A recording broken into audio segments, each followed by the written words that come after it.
once again. Emily, thank you for joining us. Yeah, thanks for having me. Unfortunately, on unforeseen circumstances, to be honest. And as always, we're joined by Pellizzeri. Teo, big game. Take us through what your thoughts. I mean, what an incredible result. Australia now left third in the group with one game to go.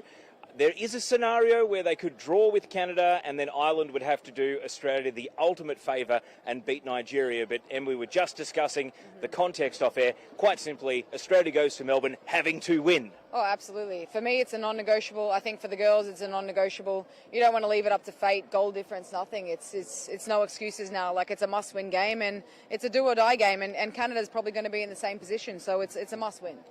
What went wrong tonight?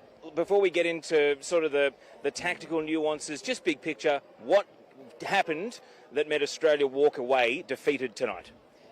I mean, it's so hard to put it's just so hard to say. To be honest, first of all, I'm heartbroken for the girls.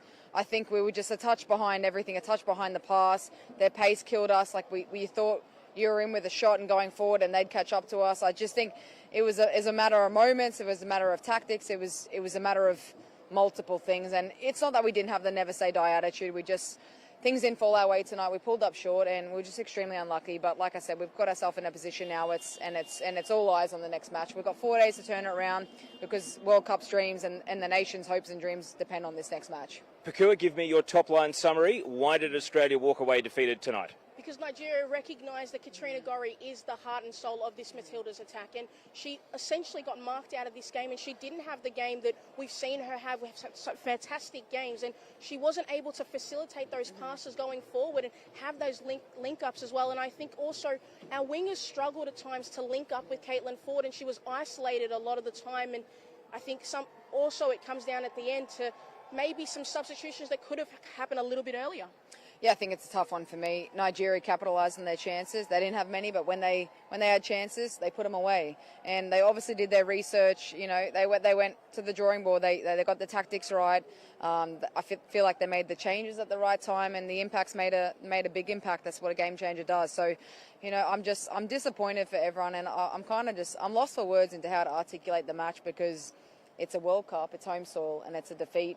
It's in Brisbane, sold-out stadium, and now we're relying on one more match to get us out of the group stage. Now, Pokuah, the real dub at the Cup would have been miking you up in the media tribune during the game. But I did say to you, don't forget Townsville when the Matildas scored 2 late goals against New Zealand. And how loud did it get in stoppage time when Australia was charging? I think it was certainly the loudest the stadium got at any point. I think sometimes I was questioning maybe the stadium's got a little bit of a nervous energy, but when the Matildas needed a goal, the crowd really tried to edge them on. And obviously we got that goal with Alana Kennedy, but it was just a little bit too late in terms of the game. But I just feel, I leave this game wondering, could we have made some different choices? And I think that a lot of people leave the stadium saying, yeah, we probably could have made some decisions a lot quicker and maybe we would have got a different result in this game.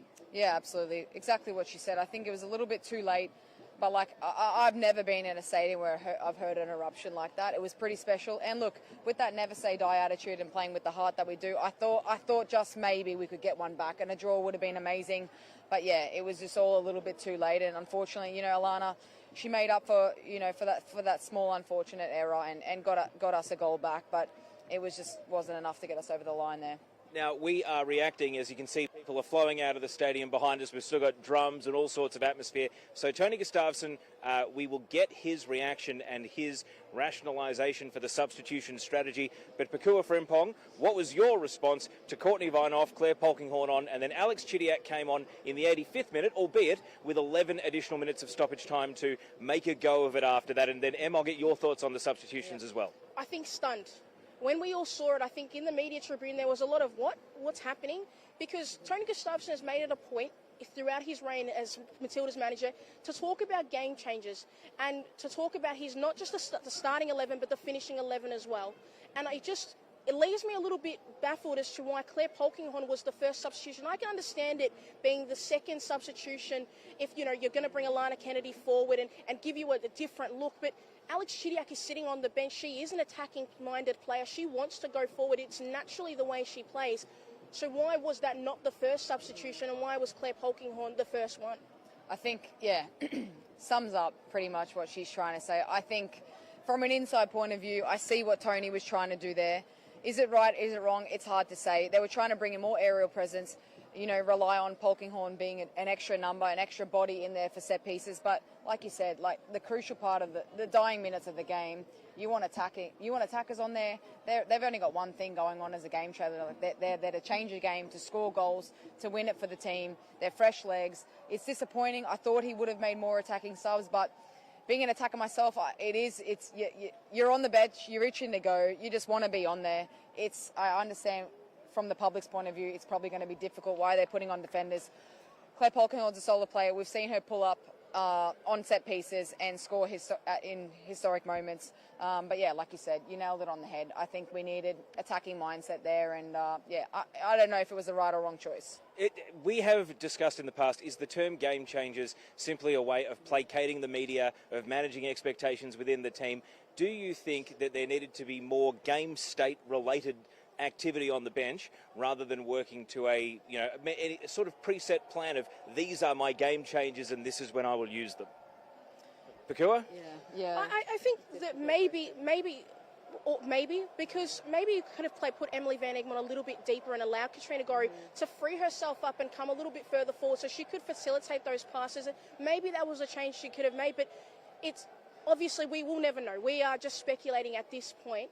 The most important thing for the Matildas is now to regroup, but it also leaves some really big questions for Tony Gustafsson and the Matildas staff about, does Sam Kerr now come in for that game against Canada? We will get to Sam Kerr, but this team has marketed itself on backs to the wall. Take us inside the dressing room. Will it be dead silent, or will there be some chat with some of the leaders trying to make sure that no one gets too down on themselves? Yeah, speaking from experience, I feel like there would be some eerie silence in there right now. Either that or it's one way or the other. People are, eyeing each other up and just saying it needs to be better. Like they'll debrief as a team. They'll go back to the drawing board. Look, there were some good chances there. It's not like they had the worst game of their life. It needed to be a game that they finished well. It needed to be a game that they played well. It needed to be a game that they came out of with 3 points. So, I can imagine there's some silence there. There's some heartbreak. There's some disappointment. And with that, I think they're looking ahead 4 days and now they're thinking, we're under pressure here. You are shell-shocked after a big loss in a World Cup environment. I mean, what was your response after the Italy game in 2019? Was it dead silent, or were there people trying to keep the spirits up? Yeah, look, it was a mix of both, to be honest. There was that silence there of I can't explain it. The feeling of losing the first match in a group stage, it's a horrific, anxious kind of feeling, and the next two are must-wins, right? And don't get me wrong, we had an uphill battle going 2-0 down at Brazil and coming back 3-2. We made it hard for ourselves.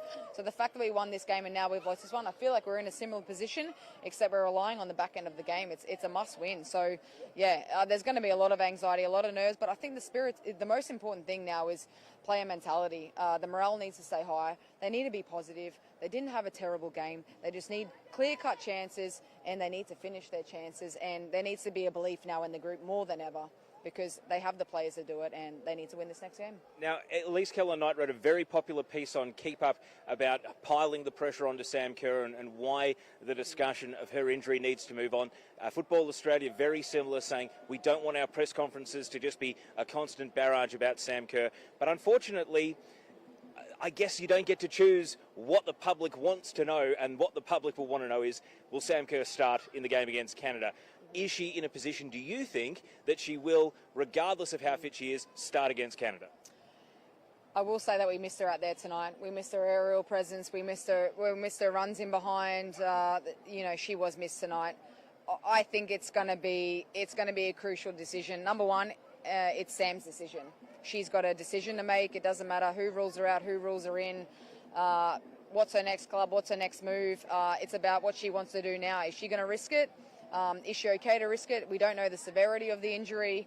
Has she rested enough? Is she healed enough? There's just so many question marks, and they're going to keep that tight knit. Obviously, we'd love to see her. Do you risk her in this final group stage, or do you back the team to do it? It's a 50-50 for me, but I think I personally feel like it might be a bit of a risk, and I feel confident in the team that we can still get the job done. Pokuah, your thoughts on the Sam Kerr situation? I think that if Mary Fowler is available, you can leave Sam Kerr on the bench, because Mary Fowler, we've seen her have some incredible moments and be incredibly important. If you think back to that Great Britain game in the Olympics, she came off the bench, Mary Fowler, and had she helped us in that game. So I think if Mary Fowler's back, you don't have to start Sam Kerr, because there is another option there. But if Mary Fowler isn't available, then you really have to ask yourself, do the team you have, are they good enough? And Tamika Yallop, is she also going to be available? Because she can provide you another option. We just need to have more options. And this squad, it's short at the moment, but we do have people there who can do something and can create some magical moments for this team. Yeah, absolutely. I think you nailed it on the head there. I'm sorry, I love you, Mary. I actually forgot about Mary. With Mary back in the squad, I think you do leave Sam on the bench, and you're putting her on as an absolute last resort, depending on the seriousness of her injury, and you're keeping her for outside the group stage 100%. So yeah, with Mary coming back in, hopefully Ivy coming back in, and we'd love to see a feature of Tamika Yallop. Hopefully she's fighting fit and healthy. But yeah, more attacking options, and yeah, like you said, Sam doesn't need to start this game, and I guess it's their decision whether they bring her on or not in the dying minutes of the game. It's been a bit of a tug of war of us against the world versus the whole nation is behind us. In a roundabout way, is us against the world a good thing for the Matildas to find their very best in the highest pressure situation? Squeezing the lump of coal turns it into a diamond, or am I reaching too deep for a positive here? No, you're absolutely not. We thrive under pressure. It's always stressful and nerve-wracking being the home nation, but we've wanted this for the longest time. This is what dreams are made of. We've always wanted to play on home soil. We've been in difficult positions like this. We've been under the cosh. We've been in must-win situations. There's no reason why the girls can't pull it together. They can absolutely get across the line. It's a 3 points. It's a must-win, and the pressure's pressure. We've got the home pressure. We've also got the home advantage. We're going to have an unbelievable crowd in Melbourne. We've got everything going for us. Hopefully those girls who missed out this week are fighting fit in 4 days' time, and, we'll just, hope for the best, really. Yeah. Pokuah, should scoring have given Emily Van Egmond immunity from getting subbed out of the game? Because Alex Chidiac may have come on as a winger, but should she perhaps have come on in a more central role? Maybe, but I think that you had to give Emily Van Egmond you need to give her the start of the second half, because you couldn't justify taking her off at half-time. But I think that it's a case of should Tony Gustafsson have made the substitution earlier in the second half, because that, to me, probably was the right decision. But I also wonder if maybe Emily Van Egmond might not have been the midfielder to come off. Maybe it was Katrina Gorry, and I understand how incredible Katrina Gorry is, but she was having a very difficult game. The Nigerians were making it very difficult on her, and Emily Van Egmond can play deeper. So could that have been another option that Tony Gustafsson could have used? Now, a two-part question. You can weigh into that as much or as little as you want, but also how the Nigerian midfield adjusted and began to press. It was so noticeable at the 40-minute mark that they actually started to press a lot more aggressively. I was sitting there for the first 35, 40 minutes of the game thinking, do they have a ball-winning midfielder that actually wants to dispossess us? What changed, and what did you see from the stands? Yeah, I was caught up in a million emotions.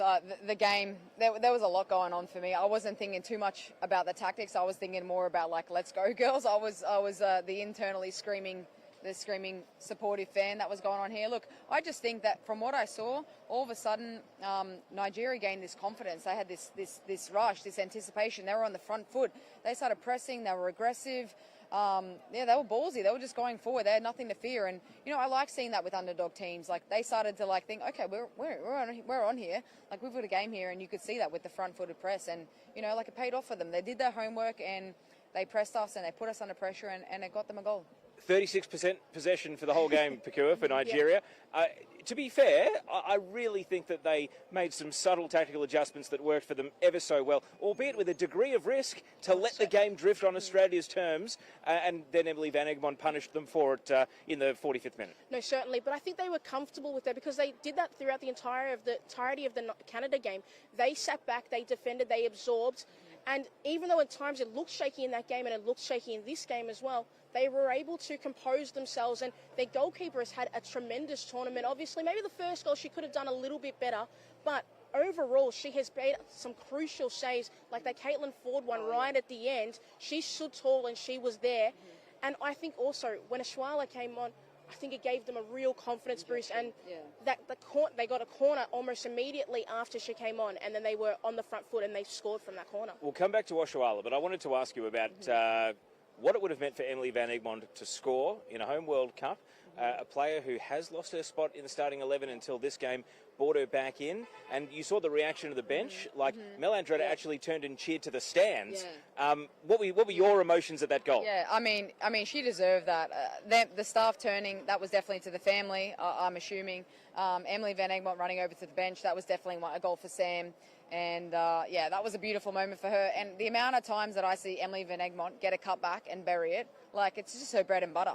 She's textbook in that position, and look, she did her job tonight, and it raises some question marks for Tony. Does he keep her? Does he put her back out? But we'll see what he's going to do. As far as the video review, will Gustafsson shape it in a way to emphasise the positive, to capture the feeling of the good, or with a 4-day turnaround, will they go in depth on what went wrong defensively and actually use the technical footage to break down what needs to improve against Canada? Yeah, no, I think majority of that post-match discussion will be around the positives. Look, we created the chances. We just didn't finish them. We had this, and at the end of the day, we didn't come away with the 3 points, but we still have these things going for us. He'll definitely emphasise the positives. He might touch on the negatives, but at the end of the day, his job as a coach, he doesn't want to get the girls down in the dumps. He wants to lift them back up, get them believing again, instill more confidence. So I absolutely guarantee that he's showing more of the positive than the negative. A two-parter question. I'm going to start with you, Pokuah. The curlier part's going to you, and then Emily will bring you in. But Pokuah, Tony Gustafsson, I remember him in one press conference saying, I don't want to create expectation, I want to believe. He wanted to take away the word expectation and create the word belief. But picking Kaya Simon, not ready to go for the knockout rounds, inherently created an expectation and kind of showed his hand that we expect to be in the knockout rounds. Contradictory messages. I mean, where do you sit on the Kaya Simon situation at the moment? I think that it was a bold choice, but he needed to be certain that he had enough fit players to make up if Kaya wasn't going to play. And we've kind of left ourselves a little bit too short. And Kaya is a fantastic player who has incredible moments and can do so much. But I question if she's not going to be able to play in these group stages.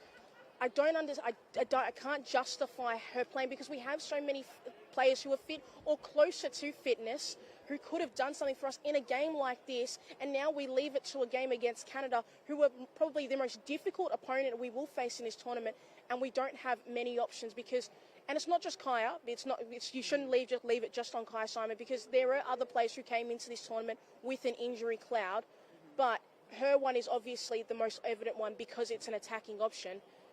But I think it was a bold choice that he may regret making that choice if we don't win against Canada. So the second part of my question, Em, is it true that internally the word expectation was removed and the word believe was installed, or were there actually genuine talks about expectation in terms of we want to make a quarterfinal, we want to make a semi-final, we want to win the World Cup on home soil, or was it only ever the word believe that was shared with the group?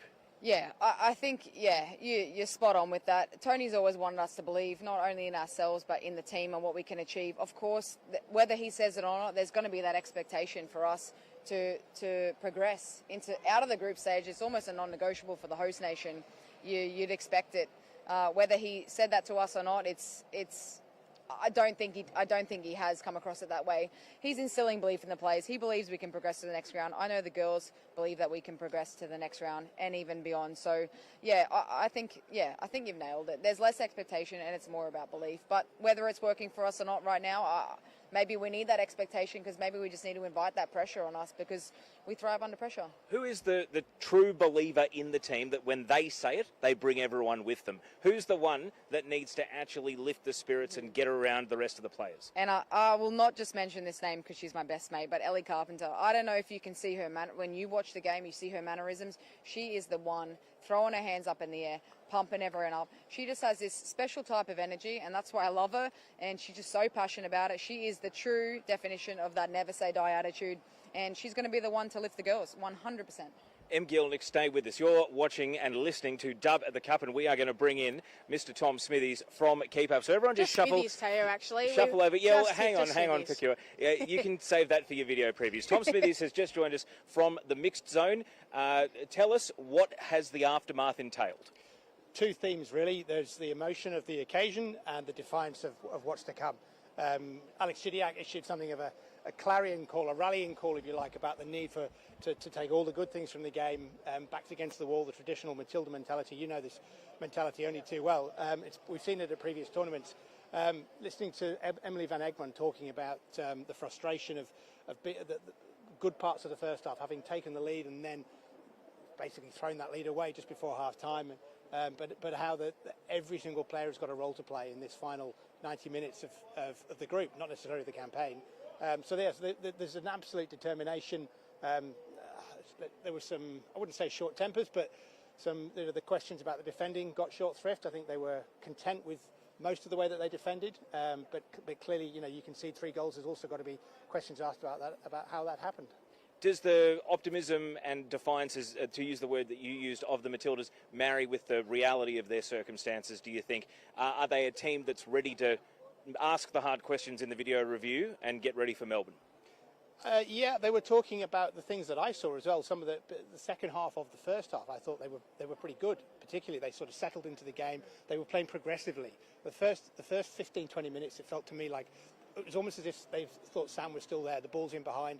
Then they began to play through the lines, and that was, to me, was some of the best football they played in a while. To me, the problem with the second half was the coaching decisions, and obviously the players can't really discuss that. They can't criticise that. Alex Chidiac was clearly bursting at the seams to have got on earlier, and we saw what she was able to do in that period of time. There will be questions asked about the substitutions and the timing of them, but from a playing point of view, they were more concerned with what do we take that's good, and in 4 days distill that down enough into a 90-minute performance that gets us through into the knockout stages.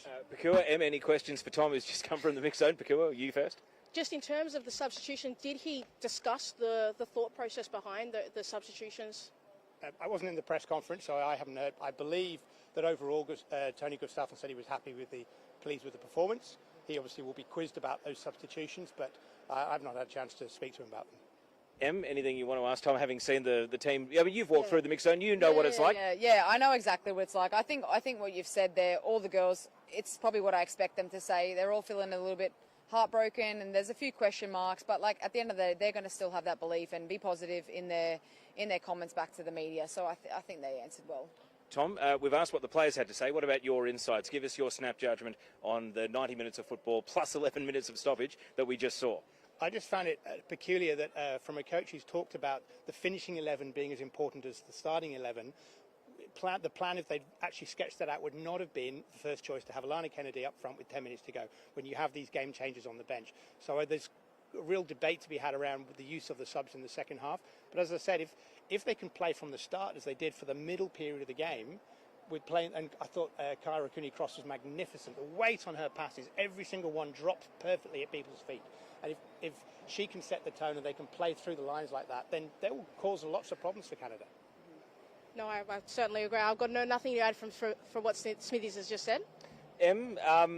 Before we thank you for your time on Dove at the Cup, these next 4 days, recovery, training, should Sam Kerr get out in front of the media and fly the flag and just say, all your calf questions, I'm gonna take them? Yeah, I think that's what the nation would love, but she's definitely not going to be flying that flag, I'll tell you what. Yeah, most important thing, just away from the Sam question, is the girls regroup, get on those beanbags, sit in those recovery boots, sip some lattes, and go back to the drawing board. The crucial thing is the spirits at training over these next, I'd imagine tomorrow will be extremely light. The 3-day build up into the next game, it needs to be high energy, positive, happy faces, smiling, a bit of banter. Like there needs to be a lightheartedness around the group. There needs to be a confident shift. There needs to be that belief back in, but most of all, the camaraderie that needs to come together, because to me, that team spirit is what wins games. And more than ever, the girls need to come together. Tom Smithies, thank you for joining us. We can keep reading your material on KEEPUP.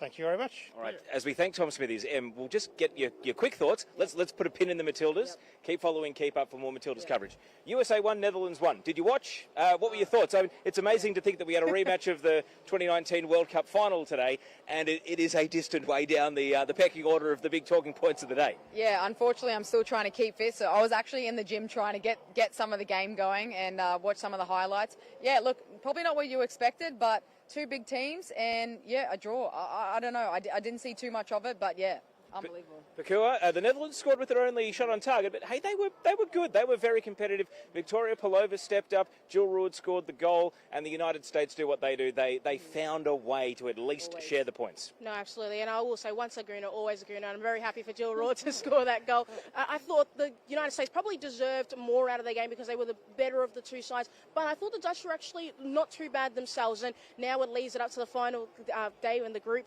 to decide who leaves a group on tops, and I think it's going to be very exciting. And I tell you what, everyone on that half of the draw is going to be just rethinking their own circumstances. The Swedes are certainly watching. Yeah, well, Spain as well, Japan as well, depending on if the USA finishes top or second. The other game, Portugal 2, Vietnam 0. The only takeaway from this is Portugal created 4.5 XG, only scored 2 goals, should have scored way more. Vietnam, hopefully, they can score a goal and leave this World Cup with a goal. All right. Rapid fire to predict tomorrow. Yes, the World Cup is far from over. Games continue. Em Gielnik, let's start with the first game of the day, which is a 10 a.m. kickoff, so we're not that far away from the next game starting. Argentina against South Africa. Both teams lost their opening game. Who do you like to bounce back and keep their World Cup campaign alive? I played Argentina and both South Africa. I'm going to say my money. Oh, I'm not betting, by the way. Just to make that clear, my money's on Argentina for this one. And Pokuah, who do you like? I'm going to go South Africa 2-1. You always go against me, but fair enough. Yeah. Got to keep it firing. I tell you, goal for Africa, Yeah, goal for South Africa. exactly. Come on. Now, I'm tipping Argentina. All right, 6:30 p.m. in Sydney. This will be a special occasion. England against Denmark at what is going to be a packed Sydney Football Stadium. Denmark winners in their opening game. England winners in their opening game. Who do you like? I do have a soft spot for Denmark, but unfortunately, I've just played in the English in the WSL over there, so my money's on England. They've got too many good players. They've got too much good depth, and I think that they were shaky in the first game, but I think they'll deliver. We'll discuss this more after the game tomorrow, but your teammate, Rachel Daly, does she start? Oh, it's a controversial one. I hope she does. So, Rach, if you're listening, I got your back. She's a great player. I played with her. She's phenomenal. Goal scorer. She's got an eye for the goal. She deserves a chance. Will Serena change it? I heard she's a stickler for the same starting 11. I'd like to see her get a gig, but, it's up to Serena. Is that what makes it controversial, that it's Serena Wiegman's system versus Rachel Daly's form?